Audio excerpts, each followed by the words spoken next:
Perfect. Hi everyone, I'm Aashish.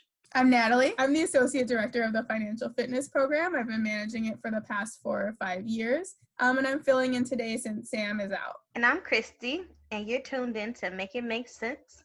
This week we'll be discussing how to build your savings as a college student.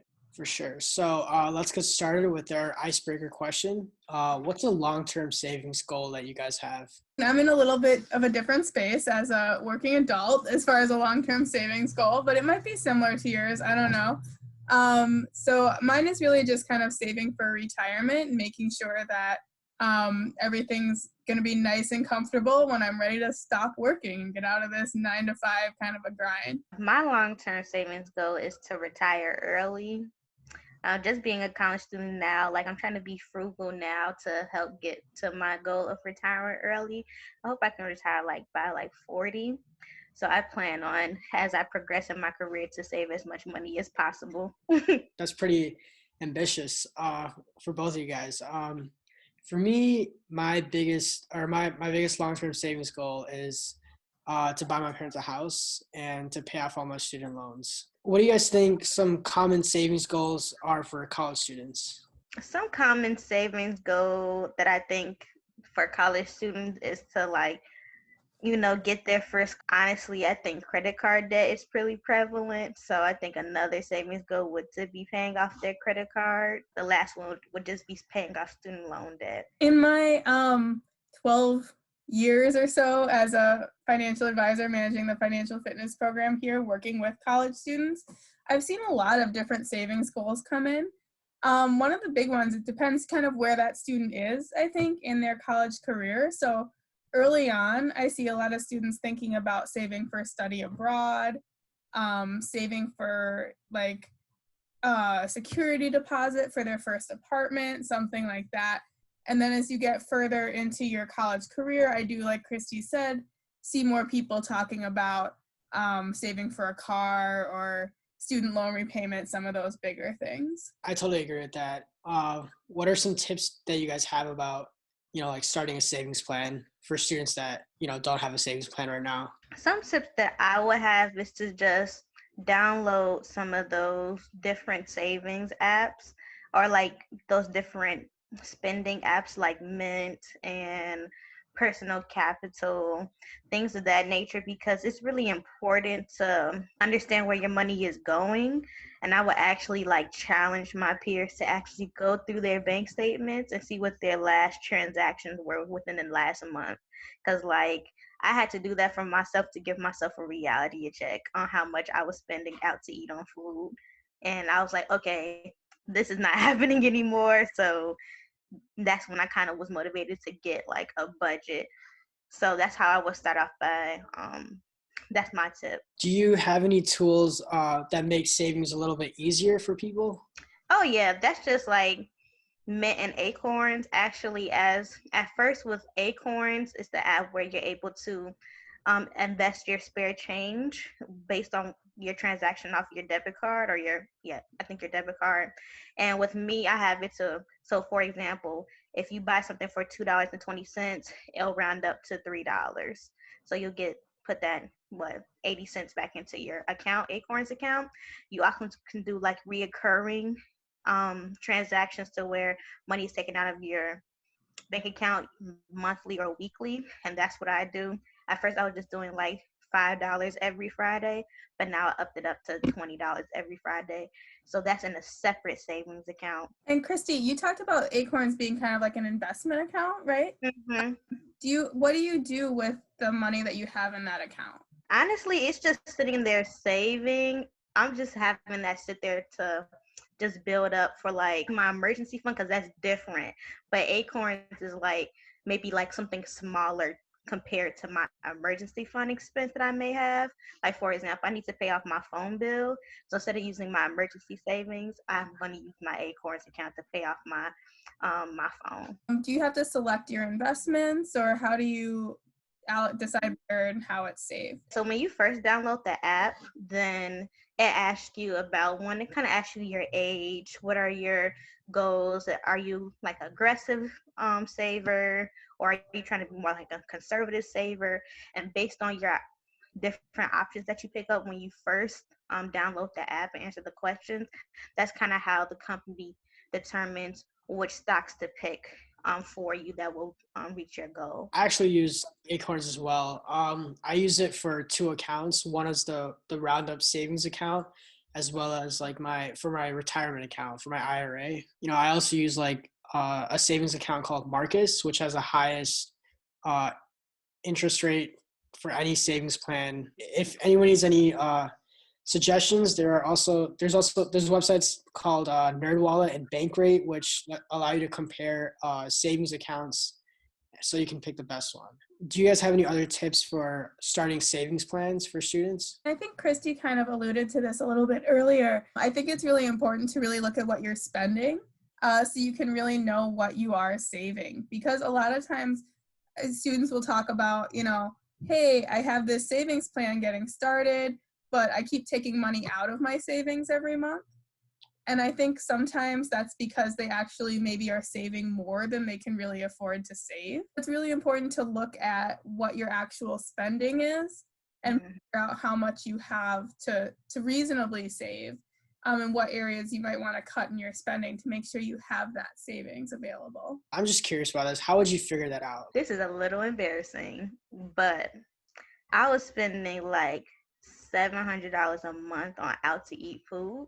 Because I was always, I know, Natalie. Wow, that's impressive. I hope you were eating really well. Yeah, I missed no meals. Part of that because it was just like ripping and running all the time. And I was like, okay, this is out of hand. And I'm like, okay, so we can't complain about gaining weight because we see where the weight's coming from.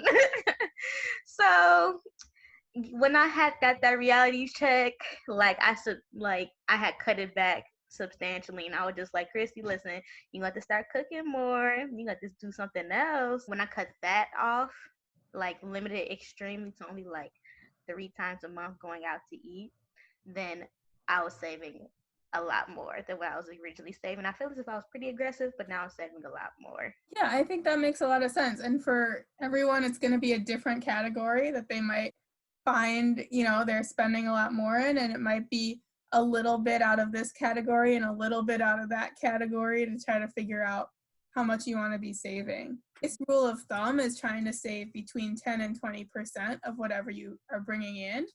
And I know with students, you don't necessarily always have steady income because you might be working different hours in the summer or over breaks versus during the school year. So looking at that percentage gives you a good idea for times when maybe the money's a little bit tighter. You can still save, 10% of $100 versus 10% of $1,000 or whatever that might be. I think for whenever you do get paid, you should always pay yourself first and foremost. I try to have all my bills on auto pay. Sometimes it does backfire that I won't have. I've been caught with no money in my bank account. And then, my bills get put through auto pay, and then I get charged a fee. But, it's always good to pay yourself first and use auto pay so that your bills don't get stacked up, and then you can just save money. My other big tip would just be that just because you may have maybe prepaid for something to be covered and you have additional money left over, that doesn't mean you go spend that money that you are able to have left over, because that was the problem when I was eating out a lot more. I had prepaid a couple months worth of rent, so basically I was spending my would-be rent money on food. Don't try to substitute one expense for another expense. A preventative tip would be just create a budget. I'm pretty bad. I'm gonna admit I'm pretty bad at sticking to a budget, but I think it's a very helpful tool. I'll give you guys an embarrassing story of mine. Valentine's Day weekend, I went down to visit my girlfriend, and I made a budget of $300. I ended up spending $800, and it was a very good weekend, but I hope so. Right. it's pretty good. I mean, but that's also including like, airfare, hotel for me to stay at. It was a pretty sizable chunk of my bank account at the time. Well, I'm curious with that too, Aashish. So you were talking about all the expenses, airfare, hotels, and 300 is probably pretty tight for some of those kinds of things. Right. Part of it too is thinking about, again, how accurate is your budget to begin with. Right. Yeah. And then it might not have felt like you went over as much if you had better numbers to start with. I think like maybe I could have like done around 500, because I remember I did like buy some clothes from Dallas too, which I didn't really need. But like if I had done like 500 and just allocated like a lot of the money just for after airfare and food, or after airfare and hotel for like just food, it would have like saved me a little bit of money. So, but you learn from your mistakes. Yeah, for sure. I actually want to jump back a little bit to what Aashish was saying about his auto pay accounts. I think that's a really, really good way to help with budgeting, and therefore I think also help with saving. One thing to think about so you don't run into that problem you mentioned is potentially starting a second account that all of your auto pay money comes out of. So that's something that I personally do. Like I have, and you got to make sure you're watching out for fees, because sometimes you can have a small account fee, or if you don't like auto direct deposit something into an account, you might get a fee. But I do have like my regular checking account that all of my like food, my flexible spending money, or my what am I trying to say? My variable expenses can come out of, and then I have this other account where all my auto pay and my fixed expenses come out of. Speaking of like savings accounts and savings, like why do you guys think having an emergency savings is important? Well, emergency savings is important because, especially for when you think about the times that we're living in now, unexpected things happen, obviously, whether it's an income loss, whether it's a car breaking down, or maybe you had an unexpected health bill that popped up and you need to pay it off. It's important to have those things because it can it gives you a feeling of safety and a feeling of comfort when you know you have a backup plan just in case an unexpected emergency pops up. Also, what an emergency plan should look like is that they say that you should have about 3 to 6 months of your living expenses. That's a good starting point, but it'll be a better take for you to get to a point where you're able to have a year's worth of expenses. Because like we're saying now, people are losing jobs, unexpected bills are still coming in. That's why it's important to start off with that 3 to 6 months and build yourself up. Yeah, I definitely agree with that. I think 3 to 6 months and ultimately a year is a really great goal to have. I think also that can sometimes feel really intimidating. Like, how am I ever going to get there? Yeah. Particularly for students that maybe they don't have that many expenses. I know you all have your own apartments, but maybe a student isn't paying for housing, those kinds of things. So, your living expenses are going to look really different. Mm-hmm. One thing that I always kind of say as a good kind of starting point too, and one, acknowledge that you're not going to get your emergency fund funded overnight. This right. That can take years and years sometimes. But a lot of times I'll say, think about the most expensive thing that you have that somebody wouldn't replace for you, and have a fund available to at least pay for that. So for some students, that's their computer.